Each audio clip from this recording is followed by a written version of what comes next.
하나님 말씀 요한 1서 1장 6절에서 10절까지 말씀입니다. 요한 1서 1장 6절에서 10절입니다.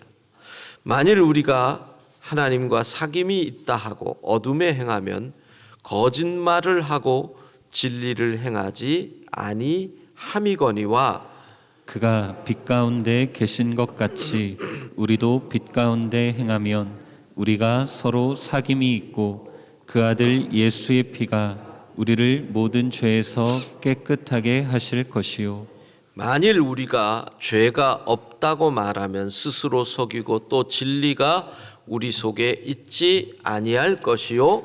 만일 우리가 우리 죄를 자백하면 그는 미쁘시고 의로우사 우리 죄를 사하시며 우리를 모든 불의에서 깨끗하게 하실 것이요. 함께 읽습니다. 만일 우리가 범죄하지 아니었다 하면 하나님을 거짓말하는 이로 만드는 것이니 또한 그의 말씀이 우리 속에 있지 아니하니라. 아멘. 오늘 본문에서는 이 가정법, 이 조건적 가정법이 4번 등장을 합니다. 그러니까 만일로 시작되는 거죠. 6절에서도 만일 우리가, 8절에서도 만일 우리가, 9절, 10절 모두 만일 우리가, 모두 다 이 가정법이 죄에 관한 말씀이 되는 겁니다. 어떤 의미로 지금 이 시대, 우리가 살아가는 이 시대에 가장 필요한 우리에게 주시는 말씀인 것입니다. 왜냐하면 이 시대의 특징이 죄에 대한 사람들의 개념이 희미해지고 있기 때문입니다. 뭐라고 할까요? 죄를 상대적으로 생각합니다. 성경은 죄의 개념이 상대적이 아니죠. 모든 사람이 죄를 범했고 죄의 삭은 사망이고 이렇게 되어 있거든요. 근데 우리는 예를 들면 태국에서는 국왕을 향해서 비난이나 욕을 하면 죄가 되죠. 그러나 일반 자유민주 국가에서는 대통령을 향해서 욕을 한다고 죄가 되거나 그러지는 않거든요. 그러니까 죄가 상대적이 됨으로 인해서 사람들이 죄에 대한 생각이 점점 달라지는 거죠. 그리고 죄에 대해 말하는 것을 싫어합니다. 교회에 나오는 분들 가운데서도 예수님의 가르침이 좋아서 예수님의 삶이 나의 모델 본보기와 같아서 내가 교회를 나온다라는 분들이 점점 많아지는데, 그런데 사실 예수님의 삶과 예수님의 가르침의 핵심이 뭐예요? 죄 문제거든요. 죄의 대속. 그러니까 죄 문제 없는 예수님의 가르침은 결코 진짜 교인이 아니에요. 그러니까 기독교를 윤리 종교로 만들어 버리려고 하는 이러한 모습.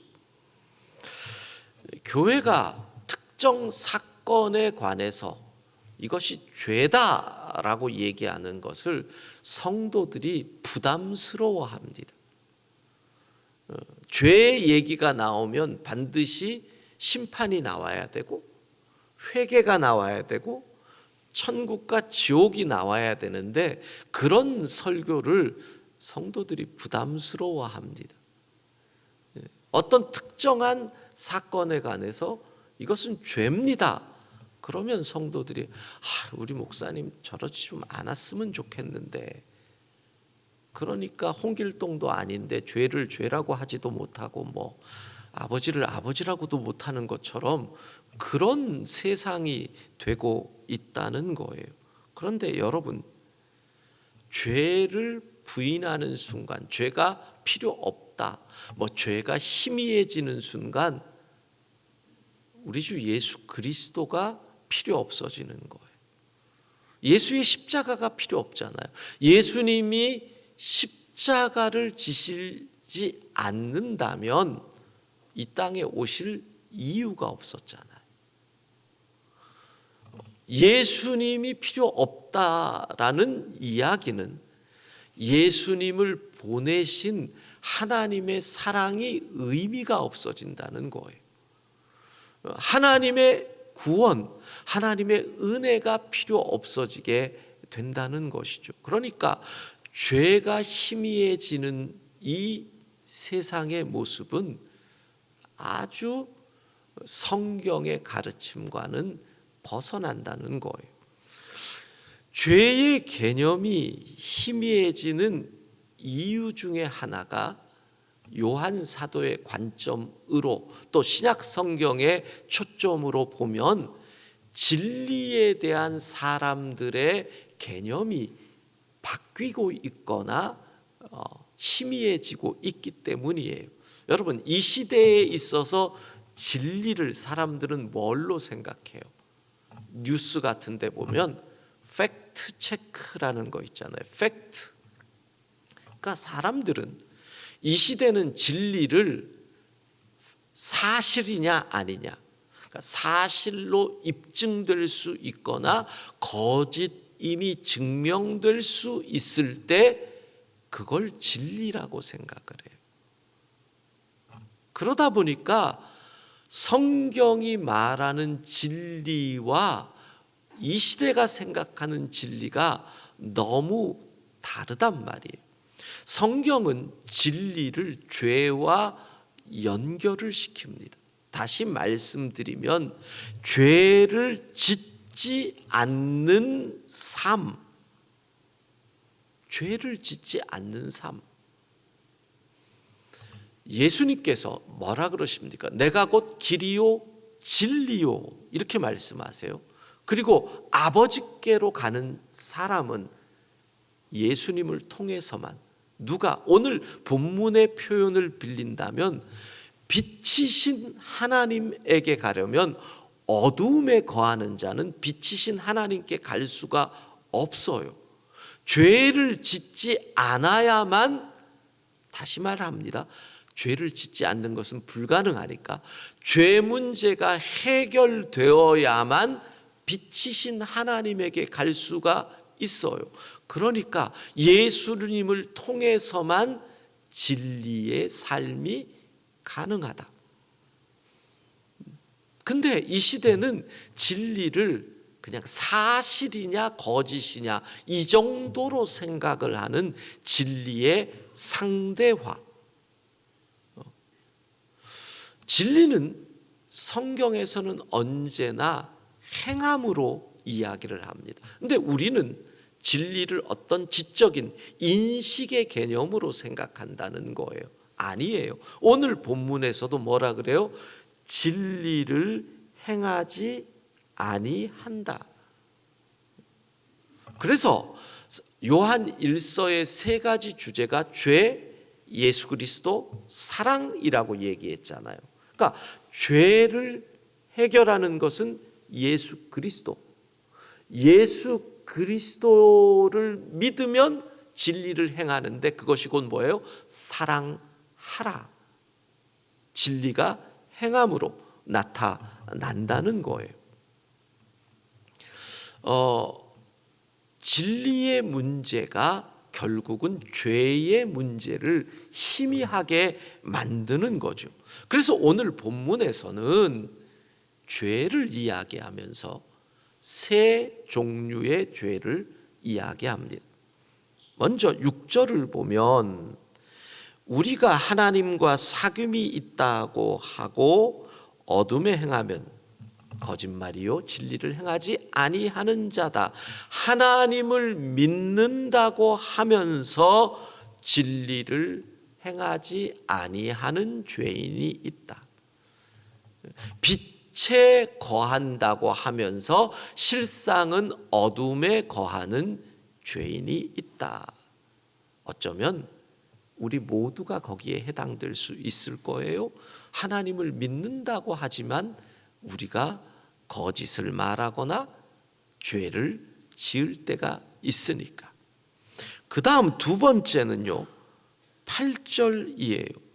만일 우리가 죄가 없다고 말하면, 죄가 없다고 말하는 죄인, 아마 앞으로의 시대는 이런 죄인이 상당히 많을 겁니다. 왜냐하면 죄의 개념이 점점 법적인 죄만 죄다라고 이야기하고 있습니다. 특별히 저는 지금 이 시대에 나타나는 정치의 모습, 거짓말 정도는 죄도 아닌 법적으로 문제가 되느냐, 정치가 도덕을 무너뜨리잖아요.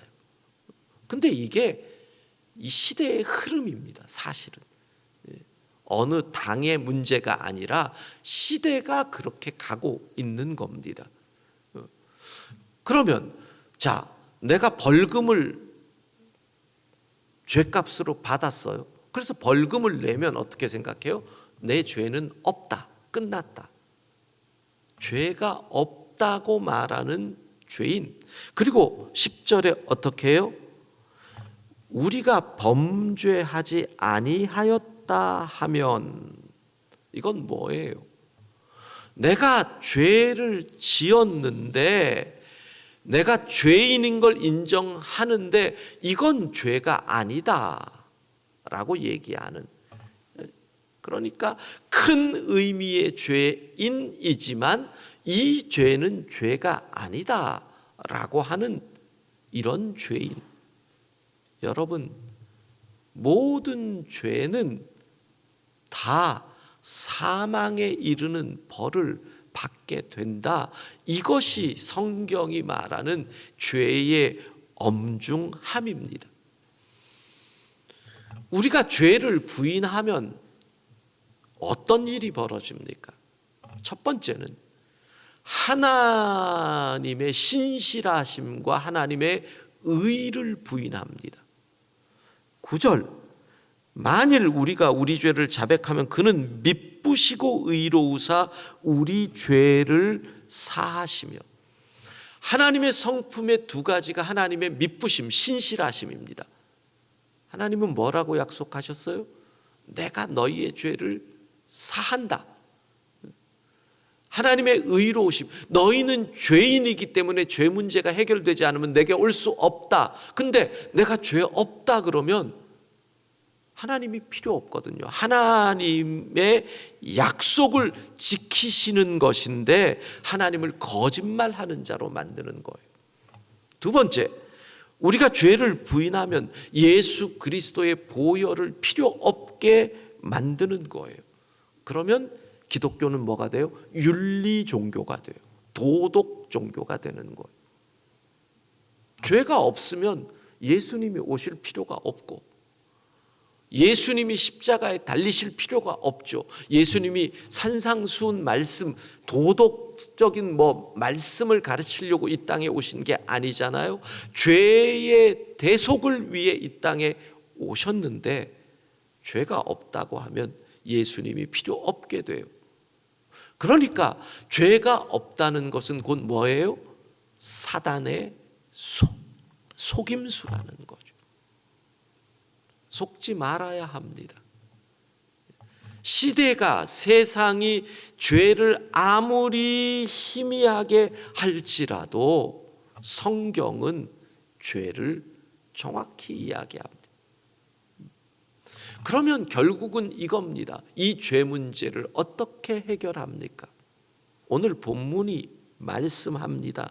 7절 그 아들 예수의 피가 우리를 모든 죄에서 깨끗하게 하실 것이요.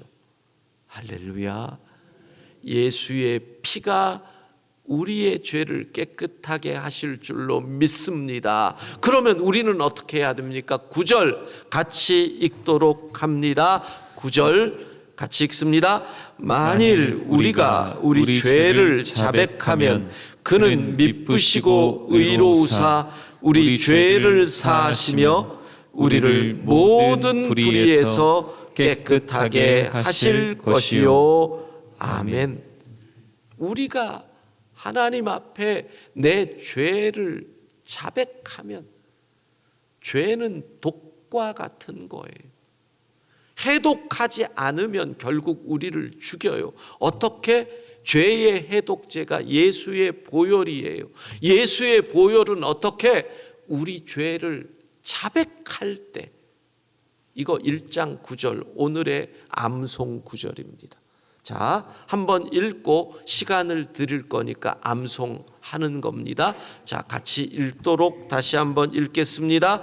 만일 우리가 우리 죄를 자백하면 그는 미쁘시고 의로우사 우리 죄를 사하시며 우리를 모든 불의에서 깨끗하게 하실 것이요. 아멘.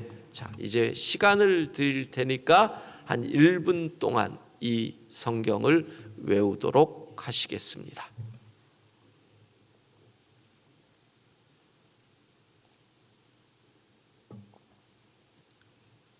시작은 만일로 시작되고 우리가 4번 나옵니다. 우리가, 우리 죄, 우리를 이렇게 나옵니다.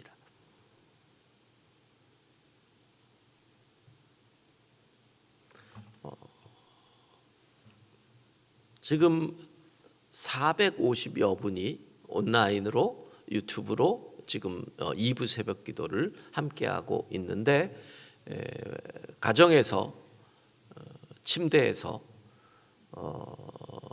소파에서 멍하게 지금 유튜브 보고 계시는 분들, 암송의 시간이 오니까 잘됐다 졸자 그러지 마시고 가정에서 유튜브로 온라인으로 새벽을 깨우시는 분들도 지금 암송하셔야 됩니다. 외우는 시간입니다.